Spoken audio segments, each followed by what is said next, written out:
नमस्कार, आप देख रहे हैं आज तक। आपके साथ मैं हूं सईद अंसारी। आज की इस समय की सबसे बड़ी खबर, मतलब लखनऊ में आतंकवादी साजिश के खेल का खुलासा। जी हां, लखनऊ में एटीएस और यूपी पुलिस को इस समय बड़ी सफलता हासिल मिली है। आज तक पर साजिश के बॉम्ब की तस्वीर, ये बड़ी खबर इस वक्त हम आपको आज तक पर दिखा रहे हैं। एटीएस ने बरामद किया है कुकर बॉम्ब और वो आप आज तक पर देख रहे हैं। ये एक्सक्लूसिव तस्वीर सिर्फ और सिर्फ हम आज तक पर आपको दिखा रहे हैं। आज तक पर जो बॉम्ब बरामद किया गया है उसकी ये एक्सक्लूसिव तस्वीर है, सिर्फ और सिर्फ। देखिए, तस्वीर ली है हमारे संवाददाता संतोष शर्मा ने भेजी। आप देखिए किस तरह से ये बॉम्ब बरामद किया गया था और ये आतंकवादियों से बरामद विस्फोटक है जो सूटकेस में बंद है। इस कार में रखा गया वो सूटकेस है और ये वो कुकर बॉम्ब भी है इसी में जो हम आपको इस समय दिखा रहे हैं। और ये वो घर है। एटीएस ने जब्त किए हैं हथियार भी इस बड़े सूटकेस में और ये बॉम्ब है। ये देखिए दूसरी तस्वीर जो हम आपको दिखा रहे हैं, ये बॉम्ब स्क्वाड कुकर बम जिसमें टाइमर का इस्तेमाल किया गया है।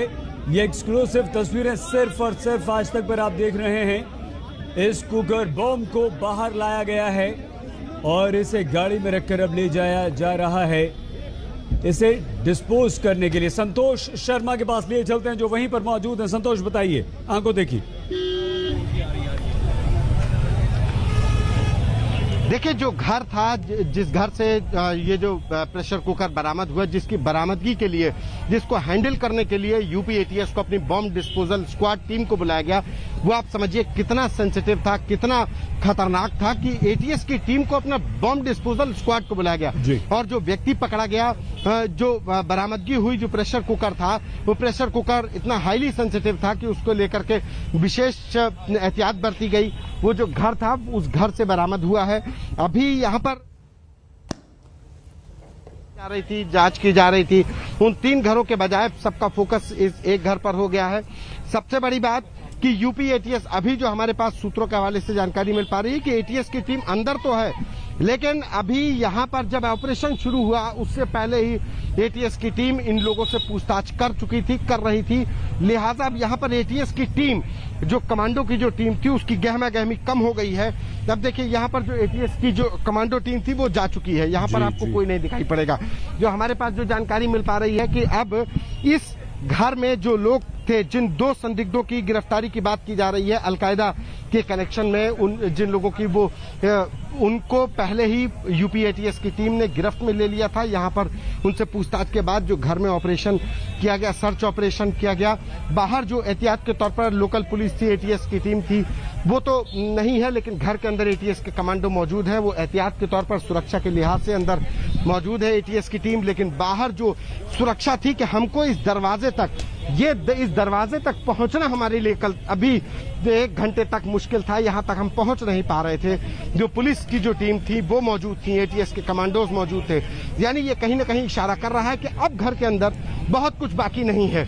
जो दोनों संदिग्ध हैं, जो हमारे पास जो जानकारी मिल पा रही है, दोनों संदिग्धों को एटीएस ले जा चुकी है, उनसे पूछताछ कर रही है। उनसे पूछताछ के बाद ही ये प्रेशर कुकर यहाँ से बरामद हुआ, जिसको कि डॉग स्क्वाड की मदद से पहले बरामद किया गया और डॉग स्क्वाड के डिटेक्शन के बाद उसको बॉम्ब डिस्पोजल स्क्वाड ने हैंडल किया और उसको तब वो ले गए हैं। अब इनका पूछताछ की जा रही है कि आखिर इनका कनेक्शन क्या है। सबसे बड़ा जो इसमें जो एक कार मिली है, उसका इंटीग्रल यूनिवर्सिटी का गेट पास लगा हुआ है। ये जो पास है, ये जो कार है, ये सिराज की बताई जा रही है। इस पर इंटीग्रल यूनिवर्सिटी, जो लखनऊ की एक हाईली एजुकेटेड एजुकेशन की यूनिवर्सिटी है, MBBS और MS करवाया जाता है यहाँ पर। ये इस कार के ऊपर ये पास लगा हुआ है।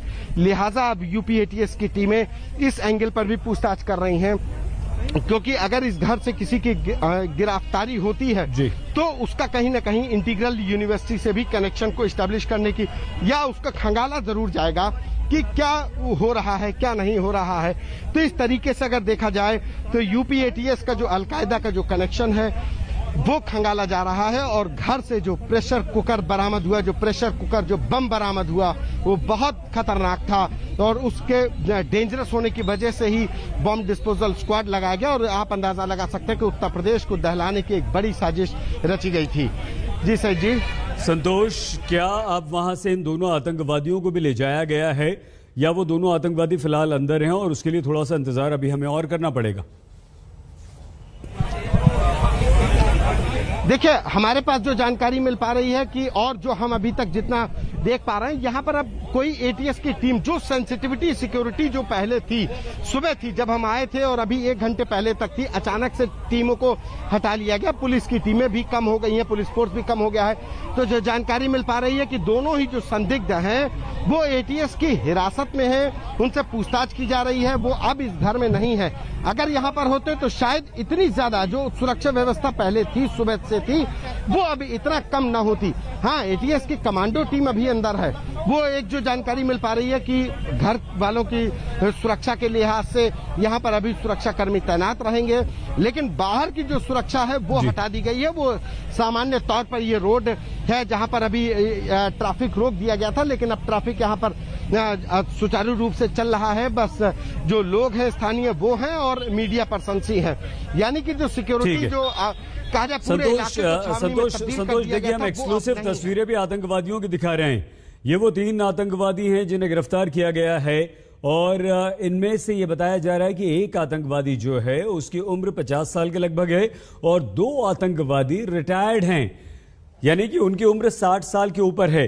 लेकिन ये तीनों तस्वीरें, एक्सक्लूसिव तस्वीर इस वक्त आज तक पर आप उन आतंकवादियों की देख रहे हैं। शाहिद, रियाज, ये उन लोगों की, ये उन आतंकवादियों की तस्वीरें हैं जिन्होंने न सिर्फ उत्तर प्रदेश को दहलाने की साजिश रची, बल्कि हो सकता है कि इनकी साजिश हमारे देश के कोने कोने में बॉम्ब धमाके करने की। और ये प्रेस कॉन्फ्रेंस शुरू हो रही है, हम आपको सीधे लिए चलते हैं। अरे राहुल,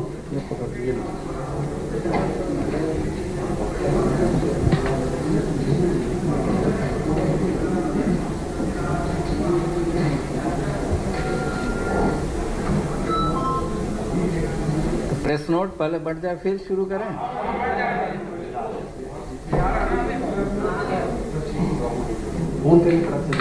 लेके आते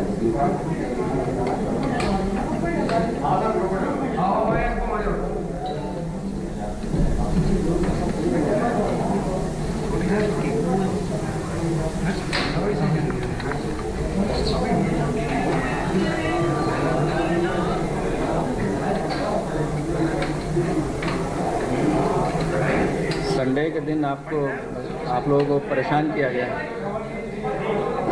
हाँ?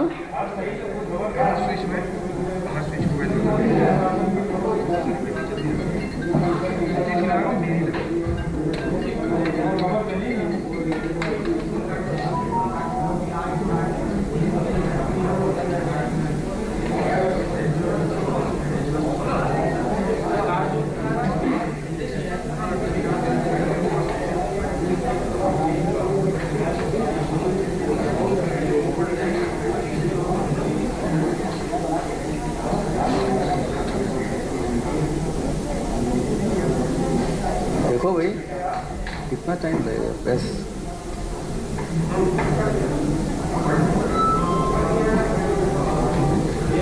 प्रशांत कुमार हैं, एडीजी लॉ एंड ऑर्डर, जो इस पूरे ऑपरेशन की जानकारी देने के लिए तैयार हैं। लेकिन एक बहुत बड़ी साजिश को यूपी एटीएस ने नाकाम कर दिया है और वो साजिश भी कोई ऐसी छोटी मोटी साजिश नहीं। जिंदा बॉम्ब उस घर में बरामद किया गया। ये कुकर बॉम्ब था। भारी मात्रा में हथियार वहां से बरामद किए गए और एटीएस ने छापा मारा, 3 घरों को घेरा। एटीएस के कमांडोज वहां पर मौजूद थे। देखो यहाँ कोई जियो वाले तो भी लगा देते हैं।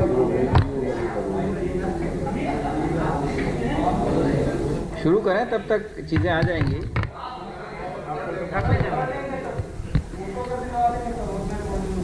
हम मिल जाएगी फोटो तो जारी कर दिया नहीं, फोटो भिजवा दीजिए, तमाम चैनल पे चल रही है, अभी डलवाते हैं। आज एटीएस उत्तर प्रदेश ने एक बहुत ही बड़े मॉड्यूल का पर्दाफाश किया। एटीएस के पूरी टीम को, जिसका नेतृत्व IGATS कर रहे हैं वो बधाई के पात्र हैं। और ATS की हमारी टीम ने अल-कायदा समर्थित अंसार गजवातुल हिंद से जुड़े 2 आतंकियों को गिरफ्तार किया है। उनके पास से असलहे तथा विस्फोटक सामग्री बरामद हुई है। ये यहाँ इसका बैकग्राउंड थोड़ा मैं बता दूं कि अल-कायदा एक मिलिटेंट सुन्नी इस्लामिक मल्टीनेशनल टेररिस्ट ऑर्गेनाइजेशन है, जिसका गठन 1988 में सोवियत अफगान वार के समय ओसामा बिन लादेन, अब्दुल्ला अजीज तथा कुछ अन्य अरब वॉलंटियर्स ने किया था तथा इसका इंडियन सबकॉन्टिनेंट मॉड्यूल वर्ष 2014 में 3 सितंबर को तत्कालीन अल-कायदा चीफ अल-जवाहिरी के द्वारा अनाउंस किया गया था। उस समय इसका चीफ मौलाना असीम उमर थे और ये व्यक्ति संभल उत्तर प्रदेश से जुड़ा हुआ था। US अफगान ऑपरेशन में 23 सितंबर 2019 को यह मारा गया था। उसके बाद से इस अल-कायदा का उत्तर प्रदेश मॉड्यूल उमर हलमंडी नाम के व्यक्ति द्वारा चलाया जा रहा था। अभी आपको प्रेस रिलीज देंगे। उमर हलमंडी, और ये गतिविधियां पाकिस्तान अफगानिस्तान बॉर्डर क्षेत्र में पेशावर क्वेटा एरिया जो पाकिस्तान का है, वहां से आतंकवादी गतिविधि संचालित की जा रही है। उक्त कार्य के लिए उमर हलमंडी द्वारा भारत में अल-कायदा इंडियन सबकॉन्टिनेंट मॉड्यूल के संगठन में सदस्यों की भर्ती तथा उन्हें रेडिकलाइज करने का कार्य किया जा रहा है। इसी के अंतर्गत उमर हलमंडी ने कुछ जिहादी प्रवृत्ति के व्यक्तियों को लखनऊ में चिन्हित कर एवं उन्हें नियुक्त कर अल-कायदा का मॉड्यूल को खड़ा किया गया है। यह मॉड्यूल अंसार गजवातुल हिंद, जो कि अल-कायदा का ही एक अंग है, के अंतर्गत आतंकी घटनाओं को अंजाम देने के लिए तैयार किया गया है। इस मॉड्यूल के जो प्रमुख सदस्य हैं उनका नाम है मिन्हाज, मसीरुद्दीन व शकील। इनके नाम प्रकाश में आए हैं। इन लोगों ने उमर हलमंडी के निर्देश पर तथा अपने अन्य साथियों के सहायता से 15 अगस्त के पूर्व उत्तर प्रदेश के विभिन्न शहरों में, विशेषकर लखनऊ के महत्वपूर्ण स्थानों, स्मारकों, भीड़ भाड़ वाले इलाकों में विस्फोट करने, मानव बम आदि द्वारा आतंकी घटना कारित करने की तैयारी में थे। इसके लिए इनके द्वारा शस्त्र एवं विस्फोटक आदि भी एकत्रित किया गया था। ये सभी सूचनाएं हम लोगों ने, जो प्रारंभिक सूचनाएं मिली थी, उसको डेवलप किया है।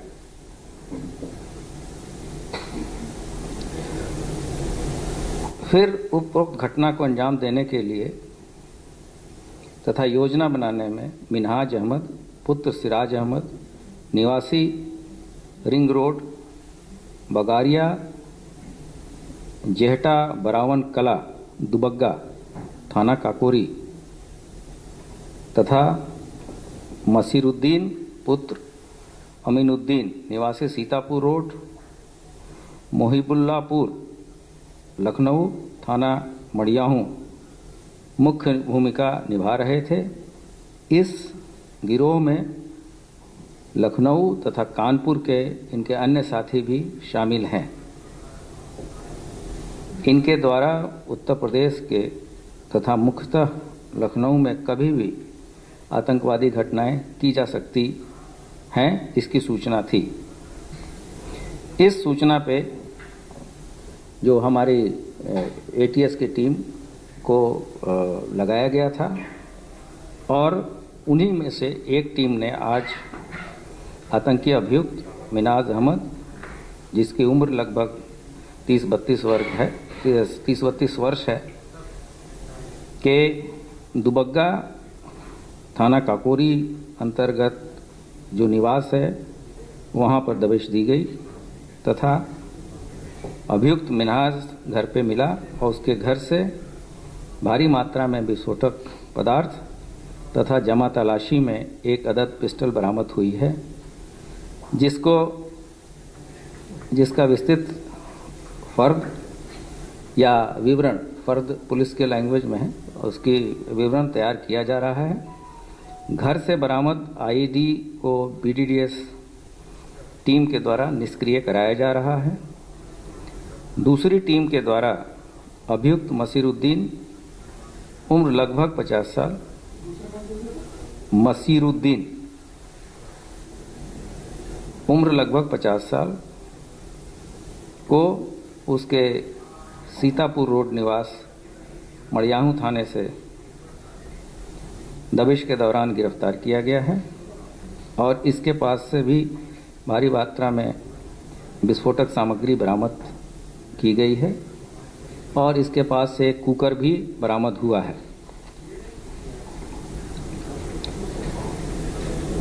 अन्य टीमों के द्वारा इन आतंकवादियों के अन्य सहयोगियों के तलाश के लिए विभिन्न स्थानों पर दबिश दी जा रही है।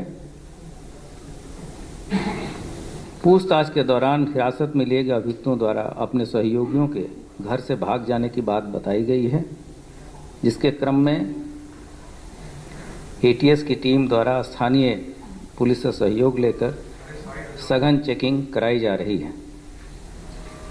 इस प्रकरण में एटीएस थाने पे अभियोग पंजीकृत कराया जा रहा है तथा इन दोनों व्यक्तियों को माननीय न्यायालय के समक्ष प्रस्तुत किया जाएगा तथा पुलिस कस्टडी रिमांड लेके इनके तथा इनके अन्य साथियों के बारे में जानकारी प्राप्त की जाएगी। प्रेशर कुकर, आईडी एवं अवैध असलाहों को उपलब्ध कराने वाले अन्य व्यक्तियों के बारे में भी पूछताछ कर फिर आगे की अग्रिम कार्रवाई की जाएगी। अभियुक्तों का जो मुख्य दोनों अभियुक्त हैं, मैंने पहले भी बताया है, उनका नाम मिनाज अहमद पुत्र सिराज अहमद निवासी रिंग रोड, बगारिया, जेहटा बरावन कला दुबग्गा थाना काकोरी लखनऊ तथा दूसरा व्यक्ति है मसीरुद्दीन उर्फ मुशीर पुत्र अमीनुद्दीन निवासी सीतापुर रोड, मोहिबुल्लापुर लखनऊ थाना मड़ियाहूँ। ये प्रेस नोट आपको दे दिया गया है और इसके फोटोग्राफ भी मैं अभी ग्रुप में तत्काल इसके बाद से डाल दूंगा। और कितने लोग हैं इसके बारे में तो मैंने उसमें लिखा है कि इसके अन्य साथी भी हैं और पूछताछ चल रही है।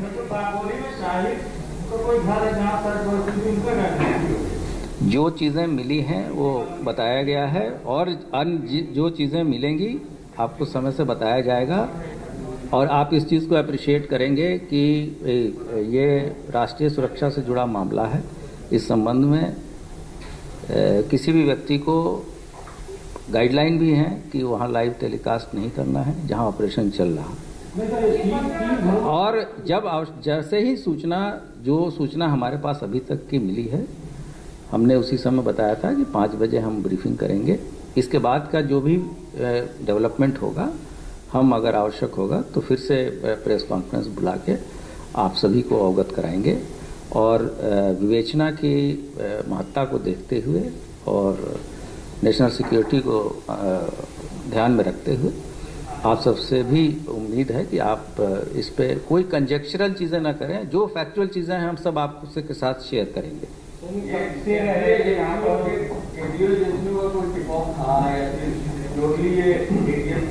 ये हमारे पास सोर्स को डिस्क्लोज करने के लिए कोर्ट भी हमें बाध्य नहीं करता, इसलिए जो भी सोर्स इंफॉर्मेशन हमारे पास थी उस पे हमारे एसटीएफ ने एटीएस ने इसको पूरी तरीके से डेवलप किया है और हमारी टीम ने इसमें सफलता पाई।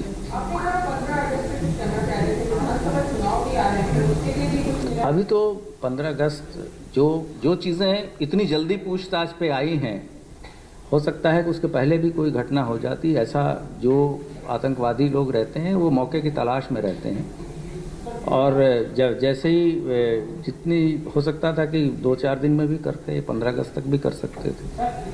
जो आतंकी घटना हुई थी जिसमें आरोपी पकड़े गए थे कई साल पहले, वो भी उसी बेल्ट में था, तो क्या वो इलाका भी सॉफ्ट टारगेट है? नहीं, अभी तो 2 डिफरेंट एरिया से लोग मिले हैं और वो दूसरा संगठन था, ये दूसरा मॉड्यूल है। मॉड्यूल के बारे में बैकग्राउंड भी मैंने आपको पूरी तरीके से बताया है और इसके तहत ही हम लोग कार्य कर रहे हैं और आगे जैसे ही इसमें कोई और मेजर ब्रेक थ्रू होगा हम आपके साथ सभी इंफॉर्मेशन शेयर करेंगे।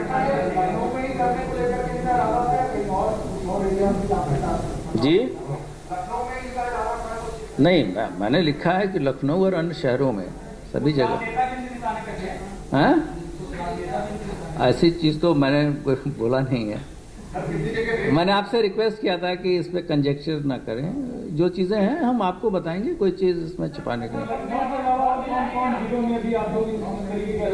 अन्य मैंने ये सब कुछ लिखा है कि हम अन्य जगहों पे भी दबिश चल रही है।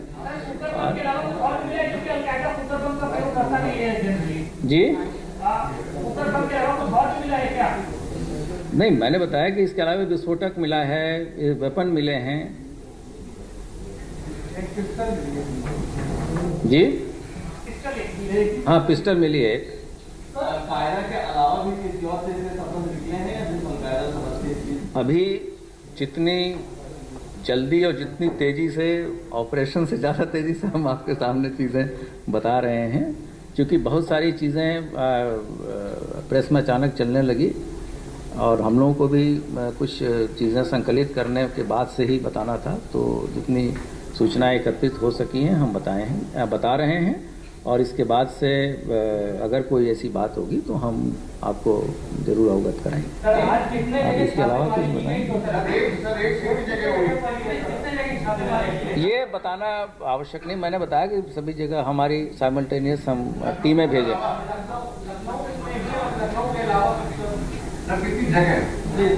आप जो प्रेस विज्ञप्ति दी गई इसको पढ़ें, इसमें सब कुछ लिखा है।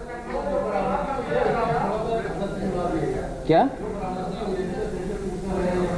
अभी मैंने बताया कि टीम जैसे आई है, अभी फर्द बनी नहीं है, फर्द बन रही है।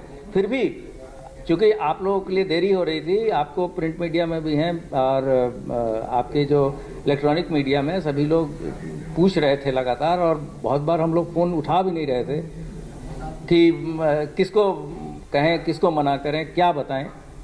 और जब कोई ऑपरेशन चलता है तो ऑपरेशनल कमांडर से आप मिनट पे डेवलपमेंट नहीं पूछ सकते। एनआईए वगैरह को भी अब लूप में आप ले रहे हैं पूरे मामले? किसको? एनआईए जैसे अभी एफआईआर दर्ज होगी, उसके बाद से आगे की कार्रवाई होगी। एफआईआर तो भी अभी उसकी प्रक्रिया चल रही है।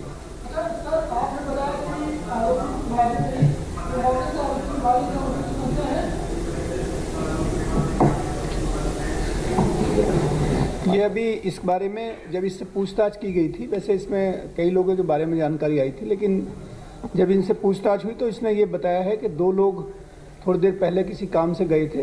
हालांकि अभी ये कितना सही वो बोल रहा है अभी और उससे पूछताछ की जाएगी। तो उसी के संदर्भ में फिर कॉर्डन करके और पुलिस, लोकल पुलिस को लिया गया और एटीएस और कमांडो की टीम ने वहाँ सर्च की। सर, वहाँ लोकल जो लोग हैं वो बता रहे हैं कि ये लोग 10 साल से यहाँ पे रह रहे हैं और इस तरह की कोई। देखिए, वो लोकल लोग जो भी बता रहे हैं वो आपसे बता रहे होंगे। जो विवेचना से संबंधित और ऑपरेशन से संबंधित चीज़ें हैं वो हम लोग आपसे शेयर कर रहे हैं, और उस संबंध में लोग क्या कह रहे हैं नहीं कह रहे हैं इसके बारे में हम लोगों का कुछ भी बताना उचित नहीं है। हाँ? अभी तक तो कुछ नहीं है। 4-5 घंटे 6 घंटे में तो कुछ इतना पता नहीं चलता। Thank you. चलिए, धन्यवाद। प्रशांत कुमार, लॉ एंड ऑर्डर, उन्होंने बताया कि 2 आतंकवादियों को हमने गिरफ्तार किया है। हमें जानकारी मिली थी, उसके बाद हमने लखनऊ के इस इलाके में इन घरों को घेरा, वहां पर दबिश दी। दबिश देने के बाद इन आतंकवादियों को गिरफ्तार किया, जिनके गिटार पाकिस्तान से जुड़े हुए हैं। इनका हैंडलर पाकिस्तान में बैठा हुआ था और उमर अल मंडी बताया जा रहा है। गजवातुल हिंद अलकायदा की एक विंग है गजवातुल हिंद। 15 अगस्त से पहले ये कोई बड़ा धमाका करना चाहते थे, एक बड़ी साजिश थी। तो ये उस साजिश के लिए इन्होंने बॉम्ब बनाए थे, कुकर बम को तैयार कर लिया था। भारी मात्रा में विस्फोटक यहां पर इस घर में इन आतंकवादियों के पास मौजूद थे। इन 2 गिरफ्तार किए गए लखनऊ से आतंकवादियों के बारे में ADG Prashant Kumar, law and order Uttar Pradesh ने क्या कहा, एक बार फिर से आपको सुनवाते हैं। एटीएस की हमारी टीम ने अल-कायदा समर्थित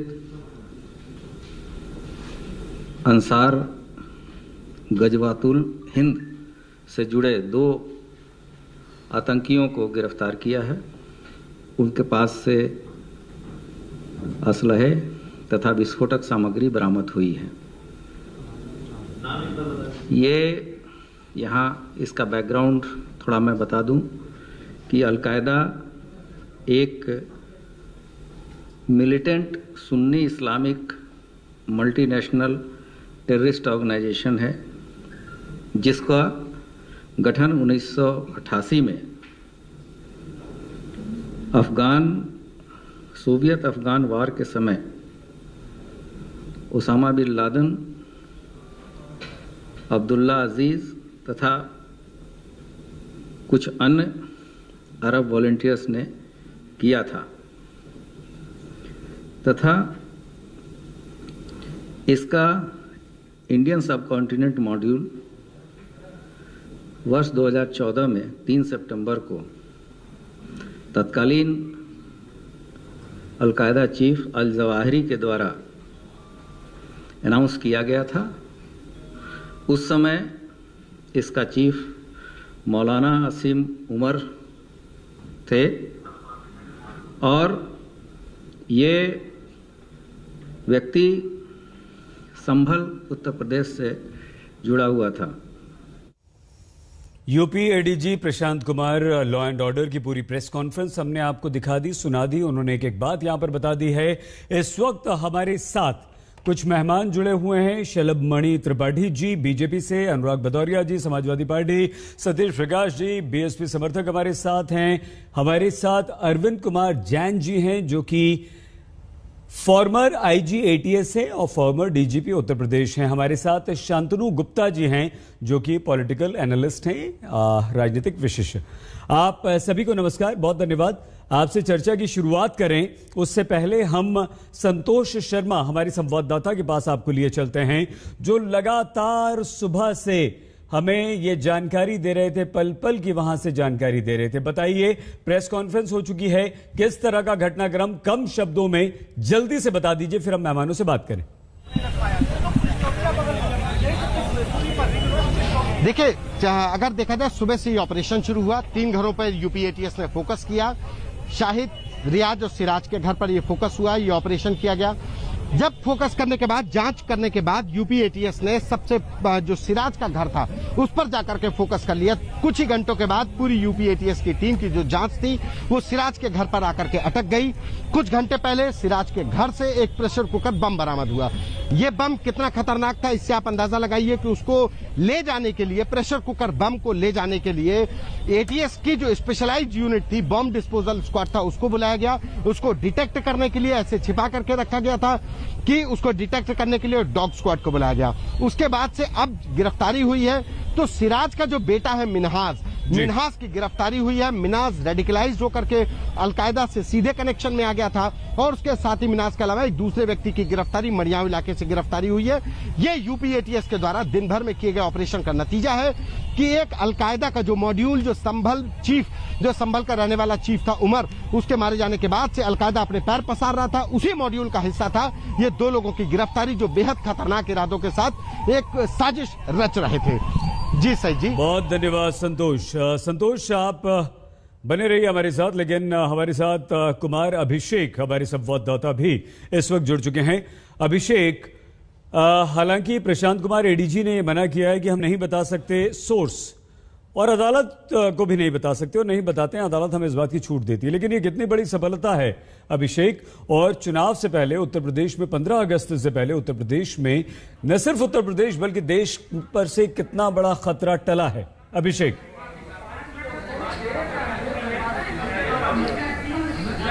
देखिए, अगर हम एडीजी लॉ एंड ऑर्डर के दावों को यकीन करें तो निश्चित तौर पर एक बहुत बड़ा खतरा था। और जो एडीजी लॉ एंड ऑर्डर ने साफ साफ बताया कि 15 अगस्त को लेकर एक बड़ी तैयारी, एक बड़ी साजिश रची जा रही थी और इसे ही एक तरीके से डिफ्यूज किया गया है। और जो उन्होंने नाम बताया वो अलकायदा का जो गजवातुल हिंद से समर्थित से ये जुड़े दोनों आतंकी, बाकायदा उन्होंने कहा कि ये दोनों आतंकी हैं और इन्हें गिरफ्तार कर लिया गया है। और इनकी गतिविधियों पर एटीएस बहुत समय से नज़र रखी हुई थी, लेकिन अलकायदा को ये एटीएस को ये टिप ऑफ कहाँ से मिला, क्या केंद्रीय एजेंसियों ने दिया या फिर इनका स्वतः इनके पास ये टिप ऑफ आए थे, इस पर उन्होंने कुछ नहीं कहा। बड़ी बात उन्होंने जो ये कही है वो ये कि 15 अगस्त को लखनऊ और दूसरे शहरों को दहलाने की एक बड़ी साजिश थी जो कि अब नाकाम हुई है। 2 लोग पकड़े गए हैं, 2 लोग जो हैं वो फरार हैं। फरार शब्द से पहले उन्होंने कहा कि 2 लोग बाहर निकले थे, उन्हें पकड़ा नहीं जा सका, वो बाहर से निकल गए हैं। ऐसी स्थिति में बहुत ज़्यादा एनआईए इस जांच को लेगी या नहीं, क्या केंद्रीय एजेंसियों ने कोई टिप ऑफ दिया था, क्या कश्मीर से कोई लिंक था, इन सब बातों पर फिलहाल जो एडीजी लॉ एंड ऑर्डर हैं या फिर एडीजी एटीएस के जो हैं उन्होंने भी कुछ खास नहीं कहा है। 2 लोग गिरफ्तार किए गए हैं और ये दोनों रेडिकलाइज हैं और उनका कहना है कि ये लोग आतंक की तरफ बढ़ चुके थे। ठीक है संतोष, हाँ जी अभिषेक बने रहिए।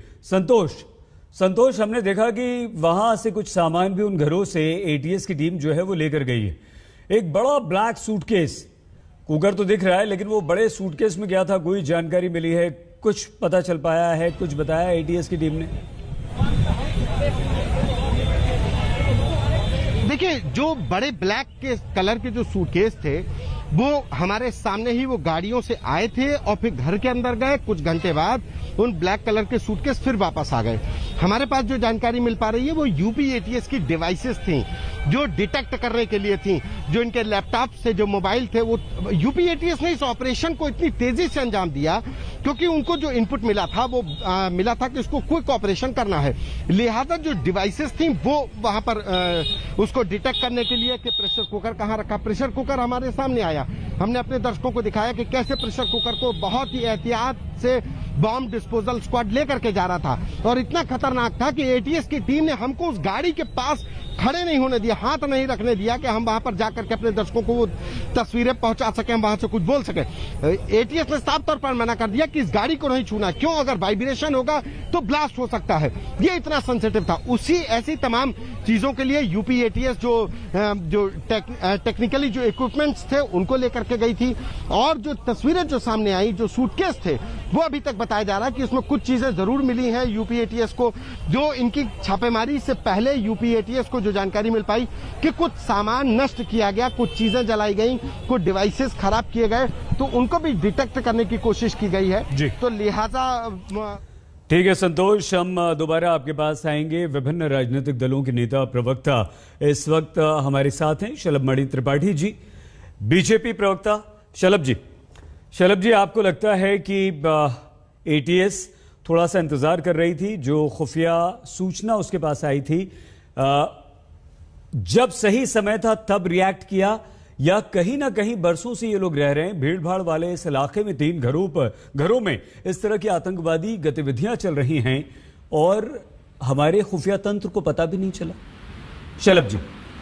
नहीं सही भाई, मुझे लगता है कि आज हम सबको, हम भले ही अलग अलग विचारधाराओं से आते हों, अलग अलग पृष्ठभूमि से आते हों, लेकिन निश्चित तौर पर हम सभी देश के वासी हैं, विदेश के वासी हैं, जिम्मेदार नागरिक हैं। मुझे लगता है कि हमारी सुरक्षा एजेंसियों को इस बात की बधाई मिलनी चाहिए कि उन्होंने ये पूरा ऑपरेशन बहुत ही सफलतापूर्वक पूरा किया है।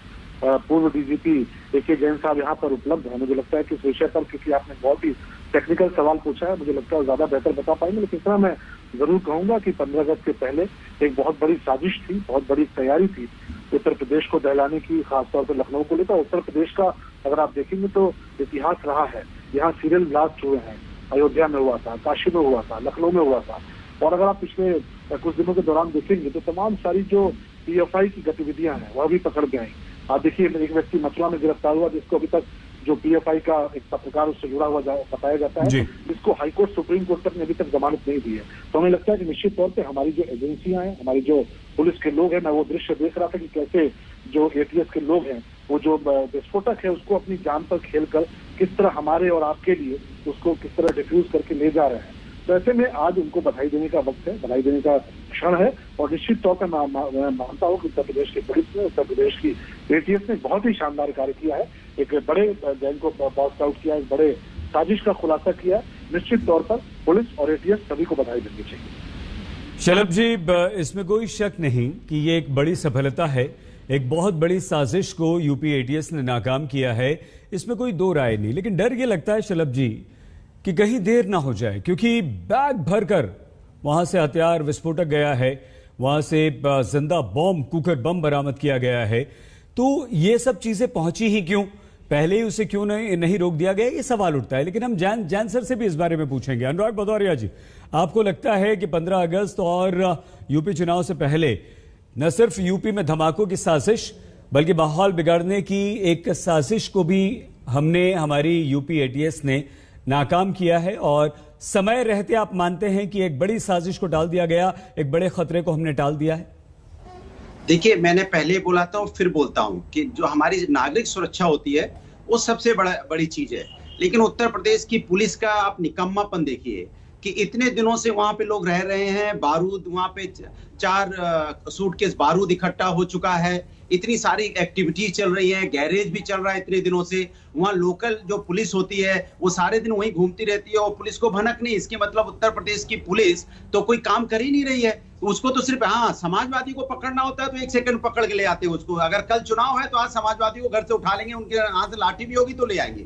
लेकिन इतनी बड़ी घटना को अंजाम देने वाले लोग हैं वो उनकी लोकल पुलिस नहीं पकड़ पा रही है, ना उनको भनक लग रही है। इसके मतलब कि उत्तर प्रदेश में पुलिस का राजनीतिकरण कर दिया गया है कि भाई आपका एक ही काम है, समाजवादियों को पकड़ो, उनके ऊपर FIR करो, क्योंकि उन्हीं को जेल में डालो, क्योंकि हमें सत्ता चाहिए, हमें सत्ता की भूखी है। जनता की सुरक्षा की चिंता उन्हें नहीं है, सत्ता की चिंता है। मिठाई बांटो, महाराज ने यहाँ पे कहते हैं महिलाओं का चीरहरण करके, यहाँ पिस्तौल बारूद चला के, लोगों पे FIR करके, पर्चे फाड़ के हमने ब्लॉक प्रमुख का चुनाव जीत लिया है, मिठाई बांटो, लड्डू खाओ। लेकिन इतना बड़ा जो एक्टिविटीज हो रही है उसके बारे में चर्चा नहीं, उसके बारे में इनको कानो खबर नहीं, जो यहाँ पे इस तरह की बारूदें इकट्ठी हो गई। इसके मतलब आप उत्तर प्रदेश के अंदर में 4 साल से ऐसा क्यों हो रहा है? भाई ये घटना 4 साल 3 साल से तो हुई है ना, जैसे आपके रिपोर्टर ने बताया कि लास्ट 3 साल से ऐसा हो रहा है। तो 3 साल से अगर वहां कोई गैरेज खोल के रह रहा है और लोकल पुलिस को पता ही नहीं, इसके मतलब पुलिस काम नहीं कर रही है। पुलिस हमारे नागरिक सुरक्षा के साथ खेल रही है, पुलिस अपनी जिम्मेदारी से भाग रही है, पुलिस का राजनीतिकरण हो चुका है, पुलिस सिर्फ समाजवादियों के पीछे भाग रही है। समाजवादियों को कैसे पकड़ लिया जाए, कैसे चुनाव जीत लिया जाए, कैसे चुनाव पे कब्जा कर लिया जाए। पुलिस को तो समाजवादी पीछे चुनाव में और ब्लॉक प्रमुख में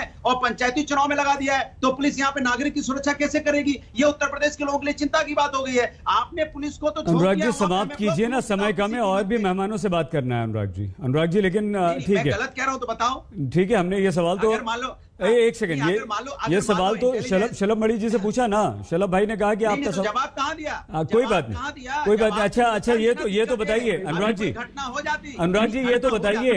जी, ये तो बताइए कि कोई भी दुर्घटना होने से पहले, कोई भी हादसा होने से पहले अगर किसी इस तरह की साजिश को नाकाम किया जाता है, किसी रैकेट को ट्रेस करके उसे खत्म कर दिया जाता है, तो कहीं ना कहीं कुछ तो किया है। इसका भी जिक्र तो आपको करना चाहिए। नहीं, उसका भी जिक्र करना चाहिए। आगे आते हैं हाँ जल्दी से। उत्तर प्रदेश में पुलिस का खौफ खत्म हुआ है, कोई भी आके यहाँ पे आतंकी आके रह सकता है। वो सवाल तो आपने उठा दिया, कर सकता है वो सवाल आपने उठा दिया, लेकिन यूपी एटीएस ने जो किया, मार सकता है, यूपी एटीएस भी हत्या, चोरी, डकैती, लूट मार कर सकता है। नहीं, बिल्कुल नहीं कर सकता, बिल्कुल नहीं कर सकता, थप्पड़ मार सकता है, बिल्कुल नहीं कर सकता अनुराग जी, बिल्कुल नहीं कर सकता। लेकिन यदि बिल्कुल नहीं कर सकता अनुराग जी, लेकिन अगर जिंदा बॉम्ब को बरामद कर लिया जाता है, विस्फोटक को बरामद कर लिया जाता है कहीं पर विस्फोट करने से पहले, तो क्या वो भी अपनी जान जोखिम में डाल के भी यूपी एटीएस के लोग गए ना अनुराग जी अंदर? गाली भी दे देगा तो एनएसए लग जाएगा। ठीक है, वो अरे वो आपकी राजनीतिक लड़ाई है। राजनीति नहीं है। सतीश प्रकाश जी, ठीक है, आते हैं ना, अगली बार जब आएंगे तब आप अपनी भड़ास निकालिएगा प्लीज। अनुराग भाई आते हैं आपके पास, और भी मेहमान हैं। सतीश प्रकाश जी, आपको लगता है कि एक बड़ी साजिश को नाकाम करना और ये सब सही समय रहते इसको नाकाम कर दिया गया है, या देर हो गई? वहां पर असला, वहां पर विस्फोटक, वहां पर ये कुगर बम आना ही नहीं चाहिए था, उससे पहले इसे खत्म कर देना चाहिए था। नहीं, देखिए उत्तर प्रदेश की पुलिस जो है कहीं ना कहीं बधाई की बात है। दुर्घटना नहीं घटी उससे पहले इन लोगों को गिरफ्तार कर लिया, कहीं ना कहीं उत्तर प्रदेश पुलिस की ये सफलता है। लेकिन आपको 2-3 चीजें ध्यान रखनी चाहिए कि कल तक यही उत्तर प्रदेश की पुलिस बीजेपी को कहीं ना कहीं सत्ता दिलाने में लगी थी। अचानक से कल चुनाव खत्म होते हैं और वहां के लोग, जो लोकलिटी के लोग हैं, वो ये कहते हैं कि 10 साल से ये लोग रह रहे थे। और अभी एडीजी साहब ने ये कहा कि 2019 से ये लोग सक्रिय थे। तो अगर ये सवाल इस तरह के हैं तो कहीं ना कहीं उत्तर प्रदेश पुलिस को इन सवालों का जवाब भी देना चाहिए कि अगर 2019 से कोई व्यक्ति लखनऊ के अंदर बैठ करके आतंकवादी गतिविधियों की प्लानिंग कर रहा है, या उसने कितना बड़ा संगठन का प्रचार प्रसार किया है। अभी हालांकि एडीजी साहब इस तरह के सवालों से बचे, लेकिन ये सवाल रहेंगे, लोग इन सवालों को पूछेंगे, और मेरे हिसाब से पुलिस को इन सवालों का जवाब देना चाहिए। इस तरह की आशंका अगर बनी रहेगी, देखिए 2-3 चीजों का आपको ध्यान रखना पड़ेगा, चाहे वो कश्मीर हो, चाहे वो उत्तर प्रदेश हो, कहीं ना कहीं या अफगानिस्तान हो, तमाम दुनिया के हालात चेंज हो चुके हैं। और अब मेरे हिसाब से तमाम केंद्रीय एजेंसियां या जो भी व्यवस्थाएं हैं, इनको सख्ती से निपटाया जाए, चुनाव की व्यवस्था का ध्यान में रखा जाए। उत्तर प्रदेश की पुलिस का चुनावी उपयोग ना करके पुलिस का जो काम है उसको वही करने दी जाए। ठीक है शलभ भाई, देखिए यहाँ पर दोनों अनुराग जी और सतीश जी, कम से कम आपकी पुलिस पर आपके प्रशासन के दबाव में काम करने और उन्हें तंग करने का आरोप लगा रहे हैं। जब भी समय आए तो इसका जवाब आप अवश्य दीजिएगा कि क्या पुलिस को आप इस्तेमाल करते हैं क्या? हाँ नहीं, लेकिन दो मेहमान है ना, उनके पास चले जाएं, फिर उसके पास आपके पास आते हैं। जैन सर प्लीज आप ये बताइए हमें कि ये यहां पर एटीएस बधाई की पात्र है या देर भी हो सकती थी? अगर अभी ये पता नहीं चल पाता, अभी ये साजिश नाकाम नहीं होती, तो तैयारी तो पूरी हो गई थी। ये कुगर बम जो है वो जिंदा था, बिल्कुल उसे कहीं प्लांट किया जा सकता था, धमाका किया जा सकता था। क्या मानते हैं आप जैन सर? देखिए, मैं तो यही कहना चाहूंगा कि एटीएस के द्वारा एक देश के स्तर का उत्कृष्ट कार्य किया गया है। ये जिस भूमिका में, जिस बैकग्राउंड में एटीएस का गठन हुआ था, यहाँ पर 3 कचहरियों में ब्लास्ट हुए थे, लखनऊ में, फैजाबाद में, वाराणसी में। तब उसके बाद इसके गठन की आवश्यकता को महसूस किया गया था, और उसके बाद से जो इनका कार्य रहा है वो बहुत ही सराहनीय है। देश में एटीएस ने बहुत सी घटनाओं को होने से रोका है, और ये भी जो घटना है इसमें जो मुझे पता चला है विश्वस्त सूत्रों के माध्यम से एक दो दिन में भी कोई घटना करने का प्रयास हो सकता था। इसलिए सही समय पर जब इंटेलिजेंस कलेक्शन पूरा होता है और जब मुकम्मल सूचना होती है तभी उसके ऊपर कार्रवाई होती है। बहुत अच्छी कार्रवाई की गई है। अभी तो इस मॉड्यूल के कुछ लोग कानपुर के हैं, कुछ और हैं जिनकी गिरफ्तारी होनी है। और ये ऐसा नहीं है कि ये सिर्फ यूपी में ही मॉड्यूल है, इसमें देश के अन्य हिस्सों में भी होंगे जिनको जो धीरे धीरे एक्सपोज होंगे। ये बहुत ही एक उत्कृष्ट स्तर का कार्य किया गया है और इसके लिए मैं आईजी एटीएस श्री गोस्वामी, उनकी टीम और एडीजी लॉ एंड ऑर्डर सबको बधाई देना चाहूंगा। जैन सर, आप हमें ये भी बताइए कि एटीएस ने तो बहुत बढ़िया काम किया, लेकिन आप खुद ये मानते हैं कि एक दो दिन में धमाका भी हो सकता था, ब्लास्ट ये लोग कर सकते थे आतंकवादी, लेकिन ये सामान यहां तक पहुंचा, विस्फोटक वहां तक पहुंचा, एक भीड़ भाड़ वाले इलाके में 3 घरों में ये देश विरोधी गतिविधियां चलती रहीं, तो एलआईयू फेल हुई, लोकल इंटेलिजेंस हमारी कहीं ना कहीं फेल हुई, और जब एटीएस को जानकारी मिली एटीएस ने तुरंत कार्रवाई कर दी। कहीं कुछ फेलियर आपको दिखाई देता है सर? नहीं, देखिए ऐसा है, ये बहुत ही स्पेशलाइज सूचनाएं, एक बहुत ही विशेष प्रकार की सूचनाएं मिलती हैं। सेंट्रल एजेंसीज के साथ तारतम्य में स्टेट की पुलिस, एटीएस, एसटीएफ काम करती है, वहां से भी बहुत सी सूचनाएं मिलती हैं, फिर उनको डेवलप किया जाता है, इसमें रेकी की जाती है, बहुत दिनों तक इस पे वॉच रखी जाती है, और जब ये विश्वास हो जाता है कि हाँ यहाँ पर कुछ इस प्रकार की गतिविधियां पनप रही हैं और कुछ इस प्रकार का सामान एकत्र किया जा रहा है कि आगे चलकर कोई विस्फोट जल्दी से जल्दी कर सकते हैं, तभी उसको जो है उसका पर्दाफाश किया गया है। सर एक क्योंकि समय थोड़ा सा कम है, थोड़ा सा हमें समझा दीजिए। ठीक है, हम कार्रवाई तभी करेंगे जब पूरी तरह से आश्वस्त हो जाएंगे, हम कंफर्म कर लेंगे कि हाँ ये आतंकवादी हैं या यहाँ पर देश विरोधी गतिविधियां चल रही हैं। लेकिन क्या उससे पहले जो संदिग्ध होते हैं उन लोगों पर और उन घरों पर इतनी पैनी नजर हमारे खुफिया तंत्र की होती है कि अगर वो कुछ करने जाए तो वहां उन्हें रोका जा सकता है। ठीक है, कार्रवाई हम बाद में करेंगे, लेकिन नजर तो होती है। ये आश्वासन तो देश की जनता को जाना चाहिए। क्या ऐसा होता है सर? बिल्कुल होता है। ठीक है सर, ये पैनी निगाही रखी हुई थी, तभी इसका पर्दाफाश हुआ है जी। अगर ये निगाह में ना होते तो इसका पर्दाफाश ना होता और कोई ना कोई घटना वो करने में उत्तर प्रदेश में सफल हो जाते। ठीक है सर, बहुत धन्यवाद। लेकिन और बात करेंगे आपसे। शांतनु गुप्ता जी, ऐसा नहीं है कि पहली बार इस तरह के किसी आतंकवादी गुट की साजिश को हमने नाकाम किया, लेकिन यहां गंभीर गुप्ता जी ये है कि हैंडलर जो है वो पाकिस्तान में बैठता है, टेलीग्राम के जरिए बातचीत होती है, तो कहीं ना कहीं ये जो सोशल नेटवर्किंग है और ये जो इंटरनेट है वो हमें मजबूर करता है या हमें कहीं ना कहीं पीछे धकेलता है और इन आतंकवादियों को एक हथियार देता है कि वो अपना ऑपरेशन और अपने स्लीपर सेल्स को हमारे देश में प्लांट कर सकें। इससे लड़ने के लिए, इससे निपटने के लिए हमें किस चीज की आवश्यकता है? आई थिंक सैयद भाई, पहले तो मैं यूपी एटीएस को सल्यूट करूंगा। हम लोग अपने अपने घरों से बैठकर उत्तर प्रदेश में मेरे ख्याल से सब लोग बात कर रहे हैं जी। सुरक्षित इसलिए फील करवा रहे हैं क्योंकि एटीएस के जवान अपनी जान जोखिम में ले रहे हैं और जो आपने विजुअल्स दिखाए वो सच में खतरनाक हैं। मुझे बड़ा दुख हुआ कि ऐसे मौके पर भी अनुराग भदौरिया जी, सतीश प्रकाश जी अपनी राजनीतिक टिप्पणी से नहीं बच पाए। देखिए, हमने देखा है कि 2014 से पहले कैसे देश में हर साल 1 या 2 धमाके होते ही होते थे। दिल्ली में होते थे, मुंबई में होते थे, उत्तर प्रदेश में हुआ करते थे। 2005 के अयोध्या के धमाके कौन भूल चुका है? 2010 के बनारस के धमाके कौन भूल चुका है? 2007 में रामपुर में धमाके कौन भूल चुका है? देखिए, अगर ये टेरर मॉड्यूल इतने ही आसान होते तो 9/11 नहीं होता। अमेरिका के पास कोई इंटेलिजेंस कम नहीं है। अगर ये धमाके इतने ही आसान होते मैनेज करना तो मुंबई में 26/11 नहीं होता, फ्रांस में टेररिस्ट अटैक नहीं होता। देखिए, लोकल पुलिस की इंटेलिजेंस होती है, जैसा जैन साहब ने बताया, एसटीएफ और एटीएस बहुत क्लोजली काम करती है और आप कोई अफरा तफरी भी नहीं फैला सकते। आप ऐसा भी नहीं हल्के से संदिग्ध में आप अफरा तफरी फैलाते, जनता में अफरा तफरी फैल जाए। तो मेरे ख्याल से बहुत बहुत ध्यान से इस मॉड्यूल को एग्जीक्यूट करा गया है। और आज जो एडीजी प्रशांत कुमार ने जो प्रेस कॉन्फ्रेंस करी, उन्होंने पूरा इतिहास भी बताया, कहा उसका इंडिया का कौन सा मॉड्यूल है, नाम बताए, गतिविधि बताए, जितनी जानकारी वो पब्लिक को दे सकते थे दी। तो मेरे ख्याल से मेरा दोनों हाथ जोड़ के जो पॉलिटिकल पार्टी के जितने भी स्पोक्समैन हैं उनसे ये इल्तिजा है कि आज ऐसे मौके पे पॉलिटिकल छीटाकशी ना करें। ठीक है, शर्मा जी।